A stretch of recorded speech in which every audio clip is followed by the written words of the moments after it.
Welcome inside another edition of Vikings Update. I'm Mark Potts, Sports Information Director here at Valley City State, and it was a busy week here in Viking athletics. We have a lot to get to this week, including track and field indoor conference championship highlights and results. We have results from VCSU softball's first games of the year, and of course basketball closed out the regular season last week. We'll tell you all about the North Star Athletic Association conference tournaments, which start Wednesday and Thursday here in Valley City. Our guests this week, both head coaches, Jill DeVries, head coach of the Viking women, and Jeff Kaminsky, head coach of the Viking men. Start our highlights this week with women's basketball, where the Vikings went 2-0 last week to close out the regular season. On Wednesday, went up to Mayville State, shot the ball very well en route to an 82-74 victory over the Comets. Great game for Georgia Williams, 23 points, 8 assists, and 4 steals. And then on Saturday, Vikings closed out the regular season by hosting Presentation College for Senior Day. All Vikings in this one. VCSU used a 19-2 run to take control in the second quarter and coasted down the stretch. Memorable Senior Day for Viking two seniors, Courtney Dixon and Tracy Baimlaner. Lexi Lennon led the way with 17 points. Williams added 15 and Dixon poured in 10. VCSU finished the regular season with a 17-9 overall record and a 10-3 mark in conference play. For her performances this past week, Williams earned the NSAA Player of the Week award announced on Monday, so congratulations goes out to Georgia. Viking women are the number 3 seed for the NSAA Conference Tournament, which starts this week. VCSU will host Presentation College Wednesday at 7 p.m. VCSU men's basketball went 1-1 last week, but it was enough to earn a share of the North Star regular season championship. Vikings locked that up with an 87-82 victory at Mayville State on Wednesday, getting a career-high 31 points from Jaden Ferguson. It is the 30th conference championship in program history and the first since 2010. On Saturday, Vikings had a chance to win the conference championship outright, but Presentation College played spoiler, edging the Vikings 84-82 in overtime in a thrilling contest. VCSU forward Nigel Drury drained a 3 at the buzzer to force overtime, but VCSU could not come through in the extra period. Ferguson poured in 21 points. Drury had a double-double of 18 points and 10 boards. Vikings finished the regular season at 20-9 overall, 8-5 in conference. They shared the North Star regular season title with Dakota State and Bellevue University. VCSU was named the top seed, though, for the North Star tournament, and they will host Viterbo on Thursday at 7 p.m. Top seed means Vikings will have home court throughout the tournament. Viking track and field closed out the indoor season with a strong meet at the North Star Athletic Association Indoor Championships on Saturday.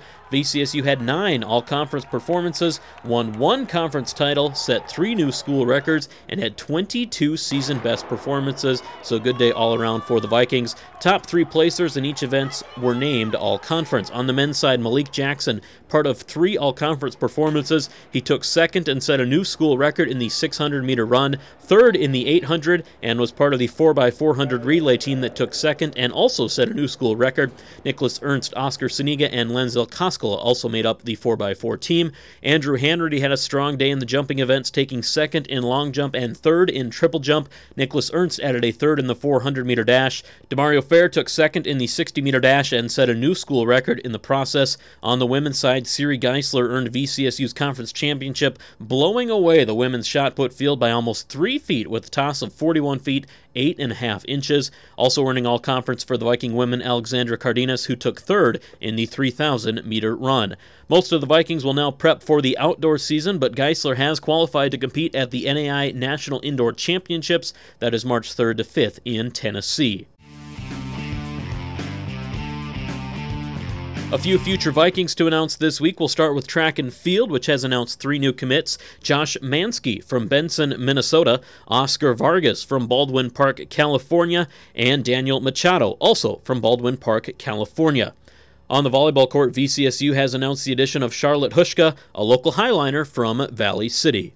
And finally, Viking softball opened the 2016 season this weekend at the Presentation College Dome. Great weekend for the Vikings, who won all 4 games, defeated Minnesota Crookston 5-2 and Dakota Wesleyan 10-8 on day 1 of the tournament in Aberdeen. On day 2, Vikings knocked off Dakota Wesleyan 7-6 in 10 innings. Kelly Moore hit a go-ahead home run in the top of the 10th, and Morgan Nally struck out 10 in 7 2/3 innings pitching. Vikings closed the tournament with a 4-1 victory over Presentation College, coming from behind by scoring all 4 runs in the top half of the 7th inning. Viking softball will head back to the PC Dome this weekend for 4 more games. Stiffer competition as well. 2 games against ranked Dickinson State, also a game against Mayville State, and a game against Division II school Northern State University. And don't forget, the annual Viking Fish Fry comes up Friday, March 4th at the VFW Club. Always a great meal. You can buy your ticket in advance or at the door. Door prizes included with your ticket. Proceeds go to VCSU athletic scholarships. Joined on Vikings Update now by Jill DeVries, head coach of the Viking women's basketball team. And coach, best time of the year, postseason basketball is starting this week. You're hosting Presentation College Wednesday night, 7 o'clock. You know, it's cliche to say, but teams want to be playing their best basketball at the end of the season. And in your case, it seems like that is the case. Talk about how your team's doing lately. Yeah, you know, I think traditionally as a program, we prided ourselves on that. We talk about it from the beginning of the season to the end, and that, you know, all games are important, but really you want to be going into tournament play feeling good about the way that you're playing. And we really do feel good about the way we're playing. And part of it is, you know, we had a lot of new kids this year. Right. I think we had 8 to start the season, and so you know, we needed some time to gel and to figure each other out, and then we needed some kids to grow up because we needed them to play, and particularly in that freshman class, and they've really done a great job here in February. 4 wins in a row, 5 of your last 6. What are some things on the court your team is doing well right now? You know, I think our spacing is better. I think understanding strengths and weaknesses of each other has been noticeable. You know, we're putting the ball in the basket, and the game is just a lot more fun to coach and to play when the ball goes in. Sure. Presentation College comes in here Wednesday night. You just beat them by 27 points on Saturday. How do you keep the team focused for a rematch after you just blew the team out?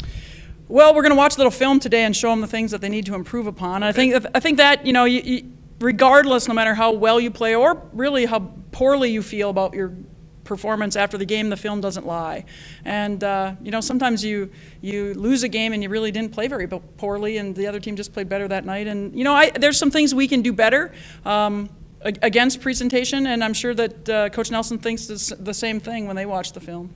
It is that time of year where it's win or go home, so if you win Wednesday, you move on to Friday, and then potentially on to Sunday. When you look at this conference tournament, you know, obviously you plan on being there at the end as well. Who are some of the other teams to watch? You know, I think there's a lot of teams playing well here in February. I think Dakota State, Mayville, Dickinson, and to be honest, obviously the championship is probably going to go through Jamestown, but I do think it's not going to be as easy a road here down the stretch as everybody thinks it could be. Teams, this is tournament time, and anything can happen. It's what we love about March and March Madness, and so I think we just want to stay focused one game at a time and worry about what we need to do in order to be successful Wednesday so that we get an opportunity to play on Friday. All right, Coach, we appreciate the time. Best of luck here in the postseason. Thank you. Joined on this week's edition of Vikings Update now by Jeff Kaminsky, head coach of the conference champion Viking men's basketball team. It's got a good ring to it, Coach. First off, congratulations on that, sharing the conference championship with Dakota State and Bellevue. I think we've seen over the years that's not an easy thing to do. You know, it's not, and obviously we didn't want to share it, and had an opportunity to win it outright last Saturday and just didn't get it done against a really good presentation team. But you know, after it's all said and done, we've got to look at it and keeping things in perspective and realize, you know, we got to the regular season and won 20 games and want to share the conference title, which, you know, we haven't done since 2010, and also are in the #1 seed. So I think our guys have a lot to be proud of and a lot to look forward here to this week. Yeah, as the top seed, the conference tournament goes through your home court, basically. If you keep winning, you will host. You open with Viterbo Thursday at 7 o'clock. Been a long time since you've seen Viterbo. I think that was an October game. What have you seen about them lately? Yeah, we started off conference play, I think, October 30th. Yeah. So we've seen them a few times since then, just getting ready for some conference opponents, but haven't seen them a lot. So it's almost a new game, and I think to some extent maybe a good thing for our guys. It brings a little bit of a freshness with almost getting ready for a team that, even though we played them in October, is kind of a new game for us. We've got a lot of respect for them. We know that game was really a challenge. They're coming off, you know, beating the number 17 team in the country on Saturday, and just the respect for our league. We know how good our league is from top to bottom, and it's great having the #1 seed. Probably the biggest thing is, you know, getting to play at home and not having to make travel plans, and all those things are kind of a blessing. But on the other side, we know how challenging this league is, and there just is not going to be an easy game. Yeah, to win 3 games in a row in this tournament is going to be tough for any team. The team that does it, is there a certain key to coming out of this conference tournament as a champion? Well, really, it was just playing best that night. I think when you look at things right now, some teams have, kind of, Dakota State's probably playing as well as anybody right now, but, they'll have to go on the road, and we'll see what happens with them. But it's really about who can play best on that particular night. And for us, it's kind of controlling everything we can, be as prepared as we can, kind of eliminate those things that may cause you to lose games, and not beat yourself. So we're excited to be at home, and definitely having a good week of preparation so far, and looking forward to the challenge. All right, Coach, appreciate the time again. Quarterfinals for the North Star Tournament here in Valley City Thursday, 7 p.m. against Viterbo. And then if the Vikings keep winning, semifinals Saturday, championship on Monday. Coach, good luck. Thank you.